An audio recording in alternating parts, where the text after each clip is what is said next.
আজকের আমাদের গুরুত্বপূর্ণ টপিক হলো হাঁপানি বা অ্যাজমা। রুরাল ইন্ডিয়া যাকে বলা হয় হাঁপানি রোগ। হাঁপানি রোগে সাধারণত পেশেন্ট আসে শ্বাসকষ্ট নিয়ে। যে শ্বাসকষ্ট পেশেন্ট হিস্ট্রি দেবে যে সিজনাল ভ্যারিয়েবিলিটি, মানে কারো শীতকালে বেশি হয়, কারো গ্রীষ্মকালে বেশি হয়, কারো ধোঁয়া ইরিটেন্টে কাজ করতে গেলে এয়ার পলিউশনে এসবে বেশি হয়, এবং in between the Times patient symptom free থাকে। কিন্তু সিওপিডির ক্ষেত্রে যেটা হচ্ছে পার্মানেন্ট এয়ারফ্লো অবস্ট্রাকশন থাকে। নাও যদি একটা পেশেন্ট অ্যাজমা হচ্ছে হেটারোজেনাস কন্ডিশন, এখানে হেটারোজেনাস কন্ডিশানে পেশেন্টের হিস্ট্রি থাকে যে হঠাৎ করে শ্বাসকষ্ট হয় এবং তার জন্য ওষুধ বা ইনহেল কর্টিকোস্টেরয়েড বা ইনহেলড সাবা অথবা লাভা ইউজ করলে পেশেন্ট ঠিক হয়।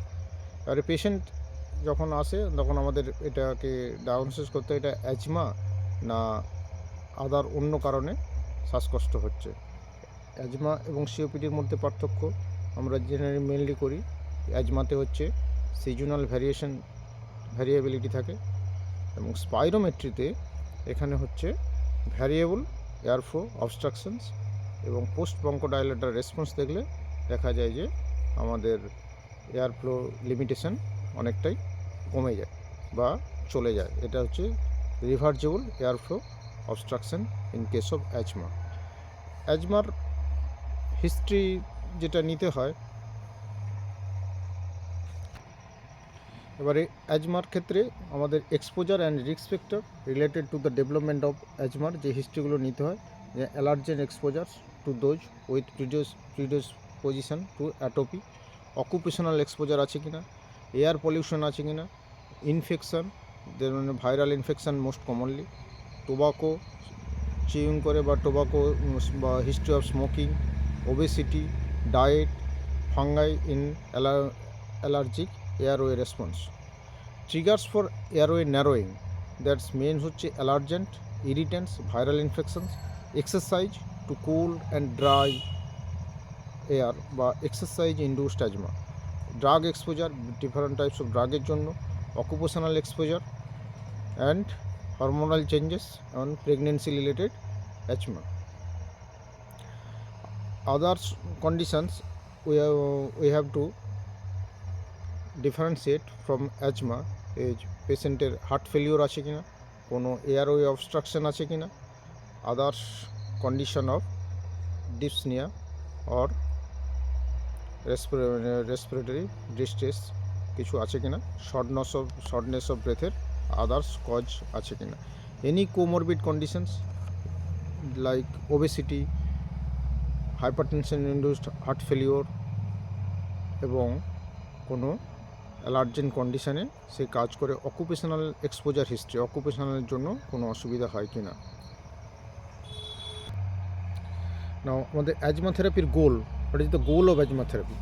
রিডাকশন ইন সিমটমস, মানে সিমটমস কমাতে হবে, frequency to less than equal to 2 times per week, reduction in night awakening, মানে ঘুম থেকে অ্যাজমার জন্য উঠে পড়ছে সেটাকে less than 2 times, less than equal to 2 times per month করতে হবে।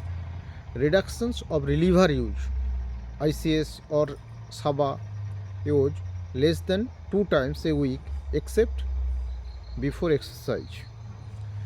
No more than 1 exacerbation per year, or optimization of lung functions, maintenance of normal daily activity যাতে করতে পারে, satisfaction with asthma care with minimal or no side effect of treatment. If with spirometry, if we prove that there is variable limitation of airflow obstructions or post bronchodilator response is reversible bronchoconstriction after bronchodilation, airflow obstruction is gone, then we established it is a case of asthma, এবং আমাদের trigger factor, আদার comorbid conditions এগুলো exclude করার পর আমরা asthma diagnosis করতে পারি। এবারে অ্যাজমার latest guideline or জিনা 2023 আপডেটেড গাইডলাইন্স, সে অ্যাজমার ট্রিটমেন্টের জন্য আমরা 5টি স্টেপ ইউজ করি। Step 1, 2, 3, 4, 5 and on extra step is step 6। Now আমাদের যে টার্মিনোলজি অফ ট্রিটমেন্ট AIR, মানে inflammatory response reliever. Preferred regular therapy in step 1-এ কোনো প্রয়োজন হয় না। ICS or SABA as and when needed, or ICS plus LABA, that's mean formoterol, কারণ এটাও খুব তাড়াতাড়ি অ্যাকশন শুরু করে। Now the step 2। স্টেপ 2-তে preferred therapy low dose inhale corticosteroid. Alternative regular therapy we can use LTRA বা leukotrienes receptor antagonist. And needed reliever therapy we use ICS SABA or ICS LABA, that's mean formoterol. In step 3, preferred regular therapy low dose inhaled corticosteroid and formoterol, and alternative regular therapy medium dose inhaled corticosteroid. In step 4, medium dose inhaled corticosteroid with formoterol, and alternative regular therapy is high dose inhaled corticosteroid. Now in case of step 5, medium to high dose ICS LABA or add on LAMA. In step 5 we add LAMA.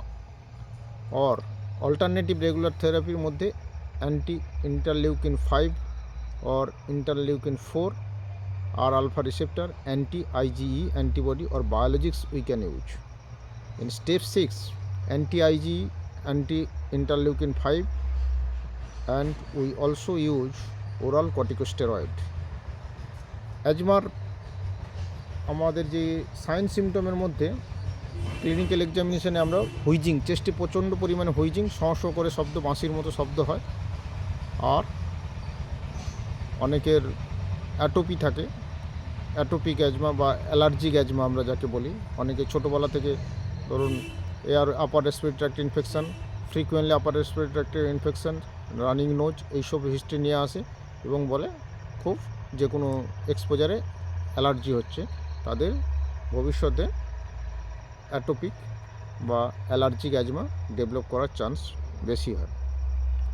তাহলে in nutshell, asthma is a heterogeneous condition with seasonal variation, এবং স্পাইরোমেট্রিতে দেখা যায় যে variable air flow limitations और post bronchodilator রেসপন্সে এটি reversible air flow obstruction হলে আমাদের main treatment হচ্ছে দুটো, একটা হচ্ছে রিলিভার থেরাপি, কন্ট্রোলার থেরাপি এবং মেনটেন্যান্স থেরাপি। তিনটে থেরাপি আমরা ইউজ করি কারণ এয়ারওয়ে ইনফ্ল্যামেটরি রেসপন্সটা দূর করার জন্য।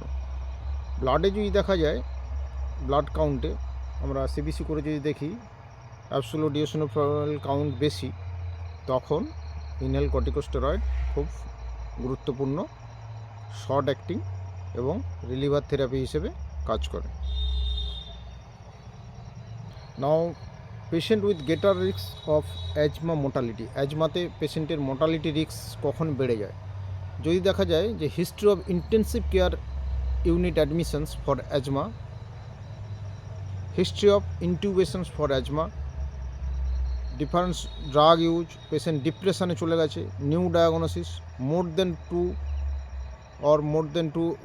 Equal to 2 emergency visits in past 6 months, severe psychosocial problems, lower socio-economic status পেশেন্টের যদি থাকে, এবং পেশেন্ট যদি ডেলি প্রেডনিজোলন বা ওয়াইজোলন ট্যাবলেট ইউজ করে, তখন রিস্ক অফ মর্টালিটিটা বেশি হয়ে যায়। এবারে অ্যাজমাতেও আমরা ভ্যাকসিন শিডিউল যেমন সিওপিডিতে করি, তেমন এখানে মোটামুটি ফ্লু ভ্যাকসিন বা ইনফ্লুয়েঞ্জা ভ্যাকসিন কাজ করে কিছুটা।